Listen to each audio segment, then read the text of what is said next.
The Kreth Armada dropped out of hyperspace like a nightmare made real. 2,000 warships, each one built for one purpose: destruction. They spread across the system in a formation that blotted out the stars. This wasn't just an invasion, this was an execution. On Velis Prime, Sela stood with her children on the roof of their shelter. Around them, millions of Velans looked up at the sky. They knew what was coming. They had seen it before. But this time there would be no salvation. The humans were gone, expelled from the galaxy. No one was coming to save them. "I'm scared, Mama," her daughter whispered. Sela held her children close. She had no words of comfort. What could she say? That everything would be all right? That was a lie.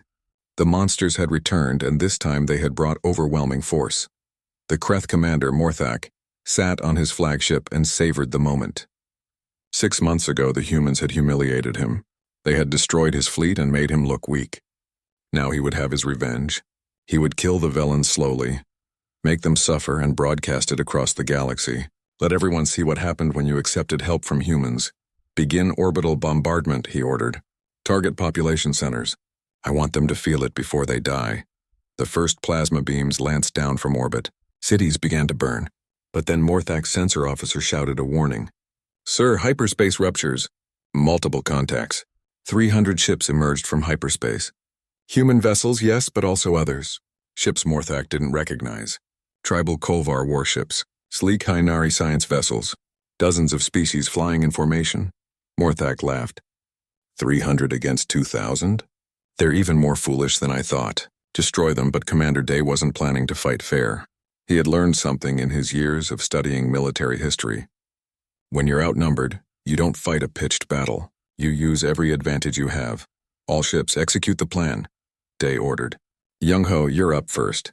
Young-Ho had spent 3 days rigging something special. The Hynari had given him plans for a gravity well generator, a device that could trap ships in normal space. It was experimental, barely tested, and might explode.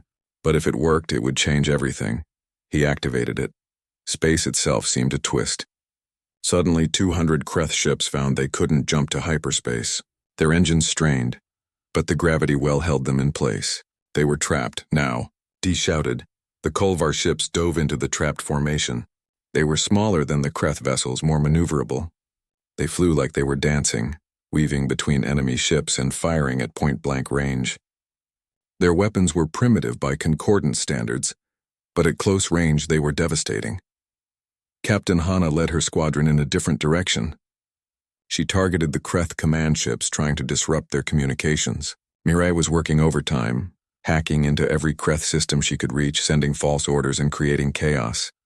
The battle was insane. 300 ships against 2,000 should have been a massacre. And it was, but not the one Morthak had expected. The coalition fought with desperation and creativity, using tactics the Kreth had never seen. The Hynari ships deployed their experimental weapons.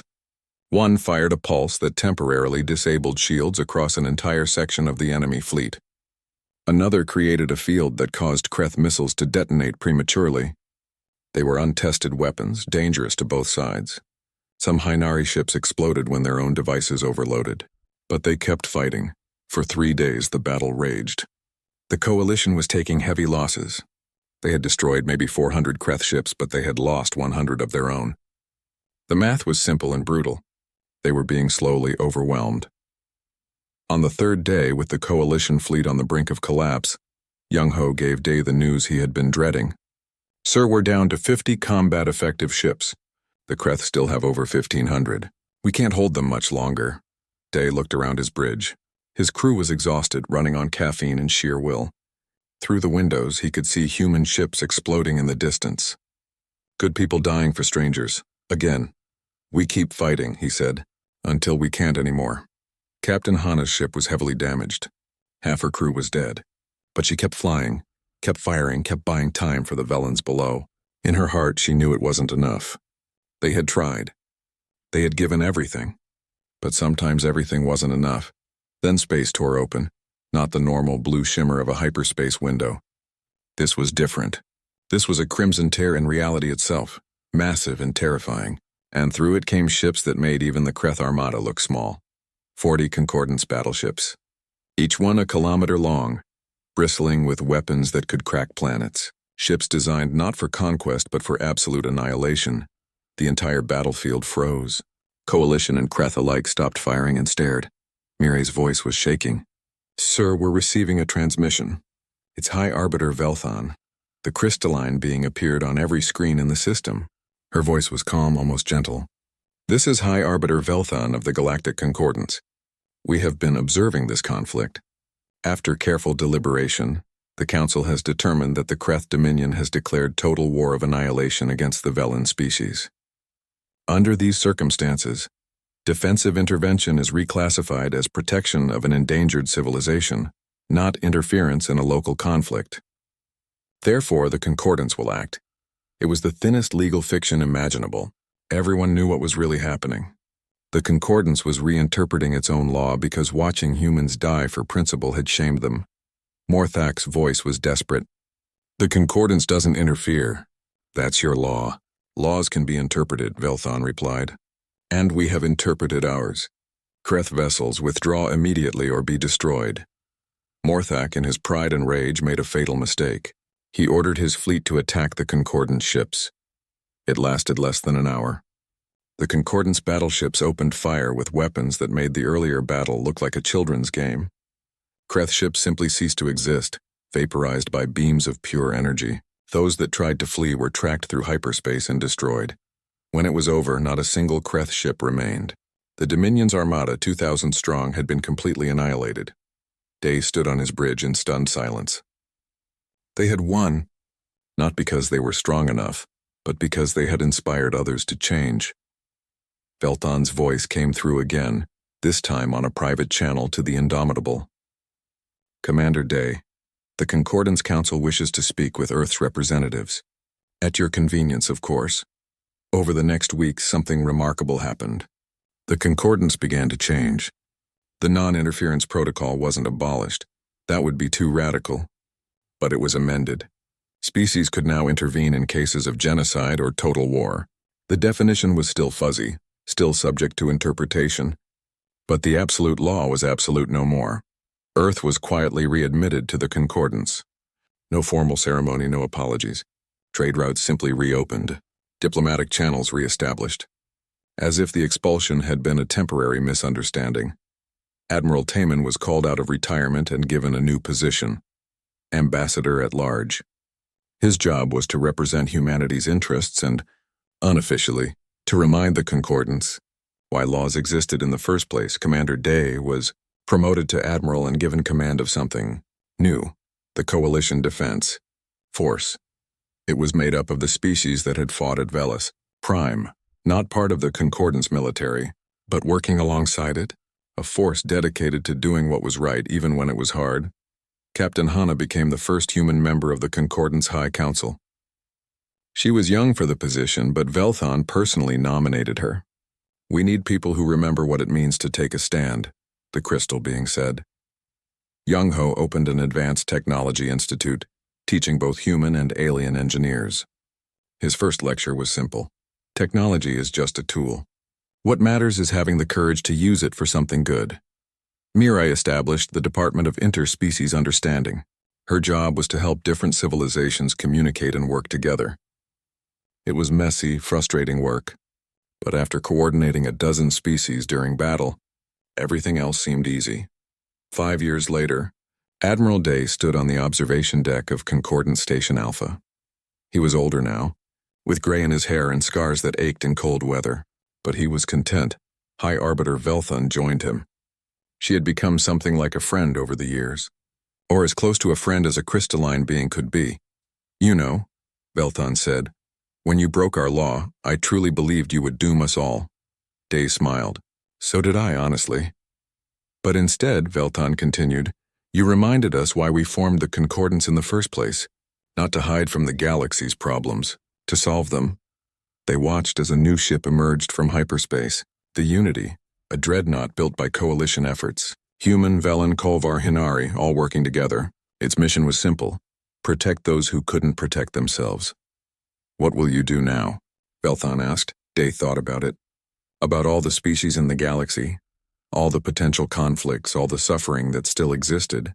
Keep being the species stupid enough to do what's right even when it's forbidden. 6 months passed slowly for humanity. Earth watched as trade routes closed one by one. Ships that had carried exotic goods from across the galaxy now sat empty in orbital docks. The medicines that had cured diseases, the technologies that had improved lives, the knowledge that had expanded human understanding, all of it was cut off. Admiral Taman had been quietly retired. The Earth government needed someone to blame, and he had volunteered to take the fall. He spent his days in a small apartment overlooking the Pacific Ocean, watching the waves and wondering if he had made the right choice. Commander Day now commanded the defense forces. He sat in his office aboard the Indomitable, reviewing reports that grew more troubling each day. Human colonies on the frontier were reporting increased attacks. Pirates, raiders, and hostile species that had once been kept in check by concordance law now saw humans as easy targets. "We're bleeding," Captain Hana said during one of their strategy meetings. She had dark circles under her eyes. 3 colonies hit this month alone. "We don't have enough ships to protect everyone." Young-Ho pulled up a star map. Red markers showed every human settlement in space. There were hundreds of them, scattered across dozens of systems. "We can consolidate. Pull back to the core systems and abandon the frontier. And leave millions of people to fend for themselves?" Day shook his head. "That's not who we are." Mireille, now the head of the communications division, had been monitoring galactic news feeds. "It's not just us. Other species are watching what happened. Some think we were heroes. Others think we were fools. But everyone agrees that the Concordance made an example of us." On Earth itself, opinion was divided. Some people celebrated what the fleet had done at Velis Prime. They held parades for the returning crews and built monuments to those who had died. Others were angry. Their children couldn't get medicine that only came from Concordance space. Their industries were failing without access to advanced technology. The news feeds showed protests outside government buildings.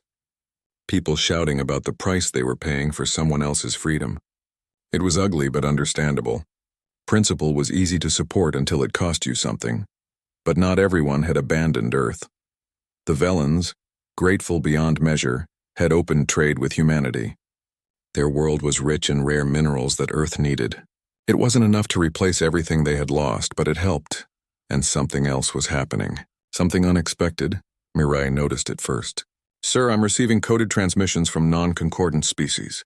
The Kolvar, the Hinari, some of the minor civilizations. They want to establish contact." Day looked at the messages. The Kolvar were nomadic traders who had never joined the Concordance, preferring to operate in the lawless spaces between systems.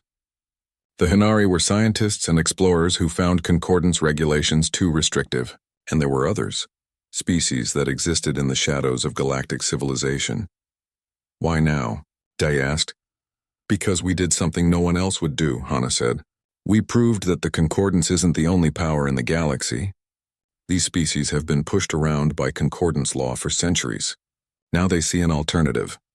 Over the next months, a loose network formed. It wasn't an alliance, not officially, but ships began meeting in neutral territory.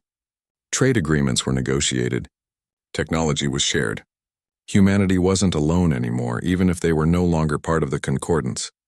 Then came the news that changed everything. Young-Ho burst into Day's office without knocking. "Sir, we have a problem. A big one." The displays showed intelligence reports from the frontier. The Kreth Dominion was mobilizing. Not just a raiding fleet this time. This was their entire armada. 2,000 ships, where are they going?" Dee asked, though he already knew. "Velis Prime. They want revenge." The message from the Kreth was broadcast on every frequency. "The humans embarrassed us. They destroyed our fleet and humiliated the Dominion. Now we will show them the price of interference. We will take the Velans and make them suffer. And if the humans try to stop us again, we will destroy them too." It was personal now. The Kreth weren't just conquering another world. They were sending a message to humanity. This is what happens when you make enemies. Day called an emergency meeting. Every senior officer in the fleet attended, either in person or via holographic link. Taman was there too, called out of retirement for this crisis. "How many ships can we field?" Day asked. "We still haven't finished repairs from the last battle," Young-Ho replied. "Maybe 100 combat-ready vessels. Against 2,000, we'd last about 30 minutes. "The Concordance?" Hana asked. Miri shook her head. They've already issued a statement. The Velans accepted human technology. They're now considered a non-member civilization that chose to involve itself in galactic politics. The non-interference protocol applies. The Concordance will do nothing. The room fell silent. Everyone understood what was happening. The Kreth were going to slaughter the Velans, and they were going to do it slowly to make a point. And if Earth tried to help, they would be destroyed. We can't just leave them, Hana said. We also can't win a suicide mission, Young-Ho countered. We'd be throwing away humanity's entire defense fleet. And for what? To buy the Velans a few extra days. Day looked at Taman. The old admiral had been quiet throughout the discussion. Sir, what do we do? Taman stared at the star map for a long time. We do what we always do. We try to save them, even if it's impossible. That's insane, Young-Ho said. Yes, Taman agreed. But it's also who we are. We don't abandon people. Not the Velans. Not anyone. The decision was made. Earth's fleet would go to Velis Prime. They would probably die there. But they would die fighting for something that mattered. As the fleet prepared to depart, something remarkable happened. Ships began arriving at Earth. First came 30 Kulvar warships, their hulls painted with tribal markings. The Kulvar commander sent a simple message. You helped strangers. Now we help you. Then came 20 Hinari science vessels. They had been developing experimental weapons in secret. The Concordance told us our research was too dangerous, their leader said. But you might find it useful. More ships arrived. Species that humanity had barely met. Pirates who saw a chance for glory. Traders who were tired of Concordance regulations. Even a few breakaway groups from Concordance worlds who believed the law had become unjust. Captain Hana counted the vessels gathering near Earth's orbit. We have almost 300 ships now. It's still not enough, but it's something. Mirai was coordinating communications across a dozen species who had never worked together before. It was chaos. The Kulvar used tribal battle songs to communicate. The Hinari preferred mathematical equations. Some species saw in ultraviolet. Others heard in radio frequencies. Making them all work as one fleet was nearly impossible. But they had 3 days to figure it out. 3 days before the Kreth reached Velis Prime. Young-Ho worked 20-hour shifts installing the Hinari weapons on human ships and teaching coalition engineers how to interface their systems. It was rushed work, barely tested. Half of it might explode the first time they tried to use it. On the 3rd day, the coalition fleet departed. 300 ships from a dozen species, united by one simple idea. Sometimes you have to stand up to evil, even when the odds are impossible. As the Indomitable jumped to hyperspace, Dai stood on the bridge and thought about the Velans. Sella and her children, probably huddling in shelters again, watching death come from the sky for the 2nd time in a year. We're coming, he said softly. Hold on just a little longer. Behind the fleet, Earth watched and waited. They had sent everything they had. If this failed, if the fleet was destroyed, humanity would be defenseless. But as Taman had said, that was who they were. They didn't abandon people, even if it cost them everything, even if it meant their own destruction. Some things were worth dying for. The fleet raced toward Velis Prime, and across the galaxy the Concordance watched.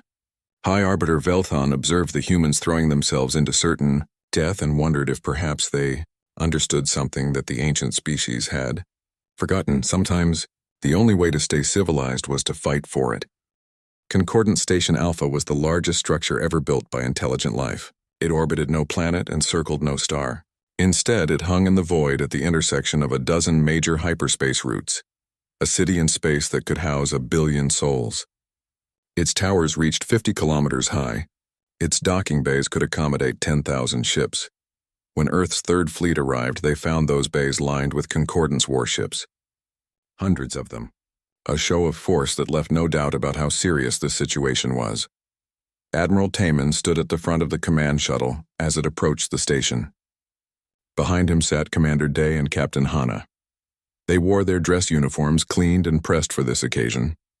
They looked like officers going to a military parade, not people facing potential execution. Mirai was there too, along with Young-Ho. They had both volunteered to accompany the senior officers. If you're going to trial, we're going with you, Mirai had said. We made the choice together. The shuttle landed in a private bay. Armed guards met them, soldiers from a dozen different species. None of them spoke as they escorted the humans through corridors of polished metal and glowing crystal. Everything about the station screamed ancient power and authority. They entered the Grand Council chamber, and for a moment, even Taman felt small. The chamber was a perfect sphere 500 meters in diameter. The council members sat in floating platforms arranged in concentric circles, rising up like an amphitheater. At the very top sat the High Arbiter, Velthon, a being made of living crystal that reflected light in rainbow patterns. But below her sat representatives of 47 species. Some were humanoid. Others were clouds of gas held together by magnetic fields. Some existed partially in other dimensions. Each one represented a civilization millions of years older than humanity. The humans stood in the center of the sphere, on a small platform that could rotate so every council member could see them clearly. Taman felt the weight of 1,000 eyes on him, or eye equivalents at least. High Arbiter Velthon's voice filled the chamber. Admiral Taman of Earth, Commander Day, Captain Hana. You stand accused of violating the non-interference protocol, the most fundamental law of the Galactic Concordance. How do you respond to these charges? Taman stepped forward. His voice was steady. We do not dispute the facts. We knew the law. We violated it deliberately. We accept responsibility for our actions. A murmur ran through the council. Many had expected excuses or justifications. Instead, the humans simply admitted everything. Velthon continued. For 12,000 years, the non-interference protocol has maintained peace across the galaxy. It exists because history has shown that interference, no matter how well-intentioned, leads to suffering. Species that try to help others inevitably make things worse. The road to disaster is paved with good intentions. She activated a holographic display. Images filled the chamber. 6,000 years ago, the Thal hegemony intervened in a war between two primitive species. They thought they were preventing genocide. Instead, their interference led to a plague that killed 3 billion. 4,000 years ago, the Sarathi Union shared advanced technology with a pre-warp civilization. Within a century, that civilization had destroyed itself in a nuclear war. Again and again, species have learned the same lesson. Interference causes more harm than it prevents. The images were devastating. Taman saw worlds burning, populations dying, civilizations collapsing, all because someone thought they knew better. The law is absolute, Velthon declared, because it must be. The moment we allow exceptions, the moment we say interference is acceptable in this case or that case, the entire structure collapses. Every species will find reasons to justify their actions. The galaxy will descend into chaos. She turned her crystalline form toward the humans. You knew this. You were taught this when Earth joined the Concordance, and yet you chose to violate the law anyway. Therefore, I propose the maximum penalty. Earth will be sterilized. Humanity will be removed from the galaxy as an example to others. The words hung in the air like a death sentence. Captain Hana went pale. Young-Ho gripped the railing of their platform. But Taman remained calm. May I speak? He asked. Velthon inclined her head. You may address the council. Taman turned slowly, looking at each council member in turn. High Arbiter, you've shown us the failures. You've shown us what happens when interference goes wrong. But I have a question. What was supposed to happen to the Velans? They would have fallen to the Kreth Dominion, Velthon replied. This is unfortunate, but it is the natural course of events. Species rise and fall. This is the way of the universe. Natural? Taman's voice was quiet but firm. There is nothing natural about 600 warships bombing farmers. That's not nature. That's not evolution. That's genocide. The distinction is irrelevant, Velthon said. The law must be absolute. Then let me ask you another question, Taman continued. What is the purpose of your law? Why does it exist? To prevent greater suffering through unintended consequences. And what, Taman asked, his voice growing stronger, was the intended consequence of watching 8 billion people die? What was the intended consequence of doing nothing while an entire civilization was enslaved? For the first time, Velthon hesitated. The law is not about individual cases. It is about the principle. So principle matters more than lives? More than 8 billion souls?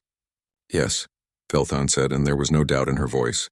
Because without principle, without law, there is only chaos. Taman nodded. I understand. And I respect that you believe this. But humans have a different principle. We believe that there are some things worth dying for. Some things worth risking everything for. And watching genocide happen while we have the power to stop it. That's not something we can do and still call ourselves civilized. A council member from the Thal hegemony spoke up. His voice was ancient and tired. Admiral, your passion is admirable. But passion is not wisdom. We have lived for millions of years. We have seen empires rise and fall. We know that your kind of thinking leads to destruction. Maybe, Taman agreed. Or maybe you've lived so long that you've forgotten what it means to take a stand. Maybe you've become so afraid of making mistakes that you've stopped trying to do what's right. The chamber erupted in arguments. Some council members agreed with Velthan. Others were less certain. The debate raged for hours. Then Mireille's communication device chimed. She looked at it and gasped. Sir, we're receiving a transmission. It's coming from outside the station. Who? Taman asked. The Velans. They're here. The chamber fell silent. Velthan activated the external sensors. 50 ships floated in space outside the station. They were crude vessels, barely spaceworthy. But they were there. This is impossible, Velthan said. The Velans are pre-warp. They shouldn't have hyperspace technology. Young-Ho stepped forward, looking slightly guilty. We gave them the basics. Just enough to reach the stars. We figured if we were going to be executed anyway, we might as well break the rules completely. A Velan face appeared on the main display. It was Sela, the mother who had hidden in a shelter while her world burned. She wore a simple uniform and looked terrified but determined. Honored members of the Galactic Concordance, my name is Sela. I speak for 8 billion people who would be dead if not for the humans. We heard you are putting them on trial. We came to testify. Velthan's voice was sharp. You should not be here. Your presence violates numerous protocols. Good, Sela said firmly, because your protocols would have killed everyone I love. My children, my family, my entire world. The Concordance did nothing while we died. The humans saved us, and now you want to destroy them for it? What kind of law is that? A necessary one, Velthan replied. You cannot understand the complexity of galactic politics. I understand that my children are alive because someone had the courage to help us. If that's against your law, then your law is wrong. The chamber exploded with noise. Council members argued with each other. Some shouted that the trial was compromised. Others demanded that the Velans be removed. A few grew quiet, looking thoughtful. A member of the Sarathi Union, a being of pure energy, spoke softly. Perhaps we have been at peace too long. Perhaps we have forgotten that sometimes action is necessary, the Thal representative countered. Or perhaps we remember too well. Remember the billions who died because of actions taken with good intentions. Velthan called for order. The council will vote on the penalty. As per Concordance law, the decision must be unanimous for capital punishment. If even one member votes against, humanity will be spared destruction.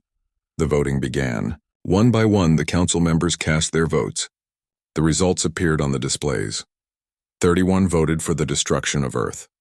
14 voted for exile from the Concordance. 2 abstained, unable to decide. It was not unanimous. Humanity would live, but the sentence was still harsh. Velthan's voice was heavy as she pronounced judgment. Earth is hereby expelled from the Galactic Concordance. All treaties are void. All trade agreements are terminated. Human colonies in Concordance space have 30 days to evacuate. Any human vessel found in Concordance territory after that time will be destroyed without warning.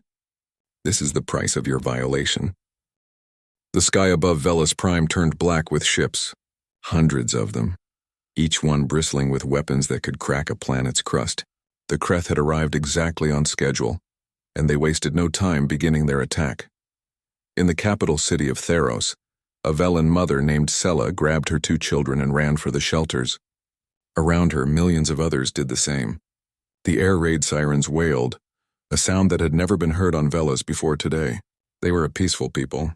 They had no wars, no armies worth mentioning, no concept of an enemy that came from the stars. The first orbital strike hit the northern continent. A beam of superheated plasma carved through the atmosphere and vaporized an entire city in seconds. 3 million dead before they even knew what was happening. Sela stumbled and fell. Her son helped her up. Mama, what's happening? She had no answer. How could she explain to a child that monsters existed? That sometimes evil came from above and there was nothing you could do to stop it? More strikes followed. The Kreth were methodical. They targeted power plants first, then communication hubs, then government buildings. Within an hour, Velan civilization was crippled. Their primitive satellites were destroyed. Their defense forces, equipped with nothing more advanced than missile launchers, fired uselessly at ships in orbit. The missiles burned up in the atmosphere or were shot down by automated defense systems. In orbit, the Kreth commander watched the destruction with satisfaction. This was the 43rd world his fleet had conquered. It would be over in 3 days, 4 at most. Then the collection ships would arrive and the real work would begin. "Sir," one of his officers called out, "we're detecting a hyperspace rupture. Multiple signatures, the concordance." The commander asked, unconcerned. The concordance never interfered. It was their most sacred law. "No, sir. The signatures are different. Computer identifies them as human vessels." The commander laughed. Humans, the newest species in the concordance, barely advanced enough to leave their own star system. How many ships? 47 capital ships, 200 support craft. Against 600? They must be insane. Charge weapons. We'll destroy them and then finish the planet. But when Earth's third fleet emerged from hyperspace, they didn't come in scattered formation like exploring merchants. They came in a battle wedge, every ship perfectly positioned, weapons already charged. It was the formation of people who knew exactly what war looked like. Commander Day stood on the bridge of the Indomitable, watching the Kreth fleet spread across the displays. 600 ships. He had trained his entire life for moments like this. "Mireille, open all channels. Let everyone hear this." Mireille's fingers flew across her console. "Channels open, sir." Day's voice echoed across space, carried by radio waves and hyperwave transmissions. Every ship in the system could hear him. So could the Concordance monitoring stations scattered throughout the galaxy. "Kreth vessels, this is Commander Day of the Earth Defense Force. Cease your attack immediately and withdraw from this system. You have one chance to comply. This is your only warning." For a moment there was silence. Then laughter filled the communication channels. The Kreth commander's voice came through, dripping with contempt. "Little humans, you should have stayed home. We will add your ships to our collection. After we finish here, perhaps we'll visit your world next." "Wrong answer," Day said quietly. He turned to his weapons officer. "All ships execute Alpha Strike. Target their command vessels first. What happened next would be analyzed by military strategists for decades." The human fleet didn't charge in recklessly. They moved like a scalpel, not a hammer. Captain Hanna's frigate squadron broke off and swept wide, their smaller ships weaving through Kreth formation. They targeted communications arrays and sensor clusters, blinding entire sections of the enemy fleet. Young Ho's engineering teams had worked miracles over the past 3 days. Every human ship now carried enhanced EMP weapons. They fired in waves, and suddenly 200 Kreth fighters went dark, their systems fried, drifting helplessly in space. Mireille did something the Kreth never expected. She hacked into their tactical network. It wasn't even difficult. The Kreth had conquered so many primitive worlds they had become arrogant. Their security was weak. Within minutes, she was feeding false targeting data to their ships. Kreth vessels began firing at coordinates where nothing existed, wasting ammunition on empty space. The Indomitable led the main assault. Its railguns fired solid slugs at a significant fraction of light speed. There were no shields in the galaxy that could stop kinetic weapons moving that fast.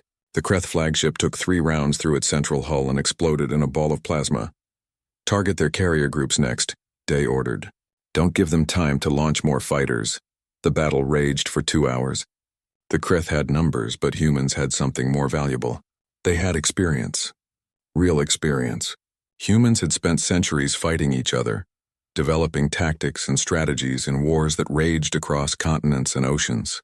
They understood combined arms, coordinated strikes, exploiting weaknesses. The Kreth had spent the last 1,000 years bombing defenseless planets. They had forgotten what it meant to face an enemy that fought back. Captain Hanna's voice came through on the command channel. "Sir, I'm reading Kreth dropships heading for the surface. Looks like they're going to try landing ground forces while we're engaged up here." "Stop them," Dee ordered. "I don't care what it takes." "Nothing reaches that planet," Hanna smiled.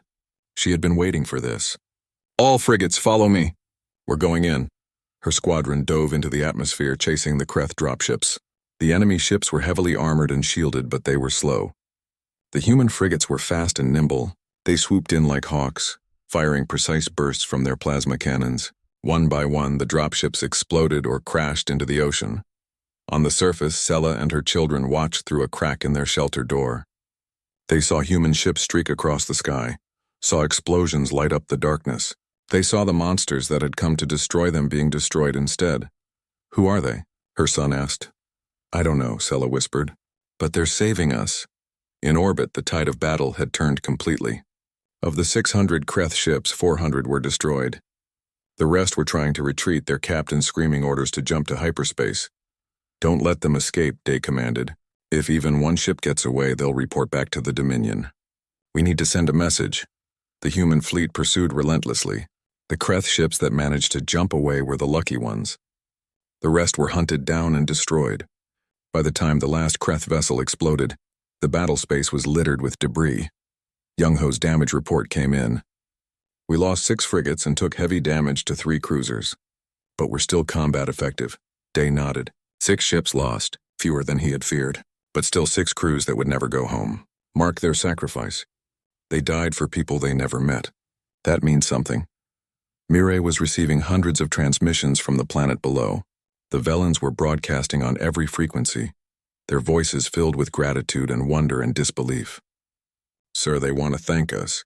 They're asking who we are and where we came from." "Tell them," Day said. "Tell them we're humans from Earth. Tell them we came because no one else would." As Mireille translated the messages, Young-Ho pulled Dai aside. His face was grim. "Sir, we have a problem. I'm detecting concordant ships jumping into the system. A lot of them." Day looked at the sensors. 20 massive battleships, each one carrying enough firepower to level a continent. They weren't here to help. They were here to enforce the law. A transmission came through. It was High Arbiter Velthon, one of the most powerful beings in the Concordance. Her voice was like crystal chimes, beautiful and cold. "Human vessels, you have violated the non-interference protocol. By the authority of the Galactic Concordance, you are ordered to return to Concordance Station Alpha immediately. You will stand trial for your actions. Failure to comply will result in your destruction." Day looked around his bridge. His crew was exhausted but proud. They had just saved 8 billion lives. Now they had to face judgment for it. "Send our response," Day told Mireille. "Tell them we're coming. But first we help these people clean up the debris field. We finish what we started." Admiral Taman's face appeared on a private channel. "Day, they mean it. If we don't go now, they'll open fire." "Then let them wait," Day replied. "We didn't come here to do half a job." For 3 days, Earth's Third Fleet helped the Velans recover. They cleared orbital debris. They shared medical supplies. Young-Ho's engineers even helped repair some of the damaged infrastructure on the surface, and then, when there was nothing more they could do, they set course for Concordant Station Alpha. They were going to face judgment. They might be executed. Their entire species might be expelled from galactic civilization, but they had saved 8 billion lives. That had to count for something. The alarm systems across Earth's deep space monitoring station screamed into life at 0400 hours. Mireille jerked awake in her quarters, her heart pounding as red lights flooded the corridor outside. She grabbed her uniform and ran toward the command center, her bare feet slapping against the cold metal floor. When she burst through the doors, the massive holographic display showed something that made her blood run cold. 600 ships, each one the size of a city block, were moving through space toward a small blue-green planet. The computer identified them immediately. Kreth Dominion warships. "Where are they headed?" Mireille asked, though she already knew the answer would be bad. "Velis Prime," the night shift commander replied. His face was pale. 8 billion people down there. Pre-warp civilization. They don't even have weapons that can reach orbit. Mireille felt sick. She had studied the Velans during her training. They were farmers and artists, a peaceful species that had never known war. Their most advanced weapon was a rifle that used chemical propellants. Against the Kreth, they might as well throw rocks. "Send the data to Admiral Taman," she said. "Wake him up if you have to." Within the hour, every senior officer in Earth's Third Fleet was gathered in the war room aboard the flagship Indomitable. Admiral Taman stood at the head of the table, his gray hair and tired eyes showing the weight of 30 years in command. Beside him stood Commander Day, younger but already legendary for his tactical mind. Captain Hana was there too, her uniform crisp despite the early hour. Young-Ho, the chief engineer, tapped nervously on his datapad. The holographic display showed the Kreth fleet in terrible detail. Mireille had transmitted everything to the ship's systems, How long until they reach Velis Prime? Taman asked. 72 hours, Commander Day replied. Maybe less if they push their engines. And the Concordance? What's their response? Mirai pulled up the official transmission. The words appeared in the air, cold and clinical. Non-interference protocol remains in effect. All member species are reminded that intervention in conflicts between non-member civilizations is strictly forbidden. Observation only. The room fell silent. Everyone knew what that meant. The Galactic Concordance, the alliance of 47 advanced species that had kept peace for 12,000 years, would do nothing. They would watch 8 billion souls die and call it policy. That's it? Captain Hana's voice was tight with anger. They're just going to watch? The law is absolute, Taman said quietly. It has been for longer than human civilization has existed. The Concordance believes that interference, no matter how well-intentioned, causes more harm than good in the long run. But this isn't interference, Hana protested. This is genocide. The Kreth don't want the planet for resources. They want slaves. They're going to kill half the population and enslave the rest. Young-Ho looked up from his data pad. I've run the numbers. The Velans have zero chance. Even if they somehow united every military force on their planet, they couldn't stop a single Kreth dropship from landing. And there are 600 warships up there. Commander Day stood and walked to the display. He zoomed in on the Kreth fleet formation. We could stop them, he said. Everyone turned to look at him. Our fleet is smaller, only 47 capital ships and 200 support vessels. But we have better weapons, better shields, and we actually know how to fight. The concordant species have been at peace so long they've forgotten what war looks like. But we haven't. That's true, Taman acknowledged. We could probably win, but the moment we engage, we violate the non-interference protocol. The concordance will expel us, cut off all trade, revoke all treaties. Every human colony in frontier space will be unprotected. And if we're really unlucky, they might decide to make an example of us. Sterilize Earth entirely to show others what happens when you break the law. The weight of those words settled over the room like a heavy blanket. This wasn't a simple decision. This was betting the entire human race on a moral choice. Captain Hana spoke again, more carefully this time. Sir, I understand the risks. But can we really call ourselves civilized if we sit back and watch this happen? What's the point of having all this power, all these ships and weapons, if we don't use them to protect the innocent? The concordance would say that's exactly the kind of thinking that leads to disaster. Taman replied.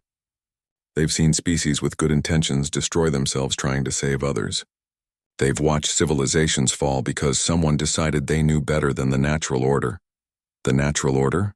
Day's voice was sharp. There's nothing natural about 600 warships bombing farmers. That's not nature. That's evil. Young-Ho cleared his throat. Everyone looked at the engineer. He wasn't usually one to speak up in strategic meetings. I've been calculating odds, he said. If we go, we have maybe a 3% chance of survival. That's assuming the Concordance doesn't send their own fleet to stop us. If they do, our chances drop to 0. And if we don't go, Mirai asked softly, then 8 billion people die over the next week. The Kreth will bombard population centers first, cities, towns, anywhere people gather. After that, they'll land ground forces and begin collection operations. Based on historical data, they'll kill about 4 billion during the invasion. The rest become slaves. The room was silent again. Mirai watched Admiral Taman's face. She had served under him for 5 years. She had seen him make hard decisions before, but never anything like this. Taman walked slowly around the table, looking at each officer in turn. I need to know where you stand, he said. If we do this, we do it together. I won't order anyone into a suicide mission, so I'm asking, should we intervene? Commander Day didn't hesitate. Yes, Captain Hana nodded. Yes, Young-Ho took a breath. My head says no, but my heart says yes. So yes, Mirai felt tears in her eyes. She thought of the Velans down on that planet. Families sitting down to dinner. Children playing in fields, artists creating beauty. None of them knowing that death was coming from the stars. Yes, she whispered. Taman looked at each of them for a long moment. Then he nodded. All right then. We didn't come to the stars to watch genocide happen. Commander Day, prepare the fleet for immediate departure. Maximum combat readiness. Captain Hana, I want your frigate squadron ready to move in 30 minutes. Young-Ho, push the engines as hard as they'll go. Mirai, send a message to Earth Command. Tell them what we're doing and why. What should I say, sir? Taman smiled sadly. Tell them we're about to save 8 billion lives, and it might cost us everything. Within the hour, Earth's third fleet broke formation and turned toward Velen space. Behind them, monitoring stations across the galaxy registered the movement. Alert messages flooded the concordance networks. Humanity, the youngest species to join the galactic community, was breaking the oldest and most sacred law. As the Indomitable jumped to faster-than-light speed, Mirai stood at her station and wondered if they would survive the next week. Probably not, but at least they would die doing something that mattered. The galaxy was about to learn what humans were willing to sacrifice for strangers.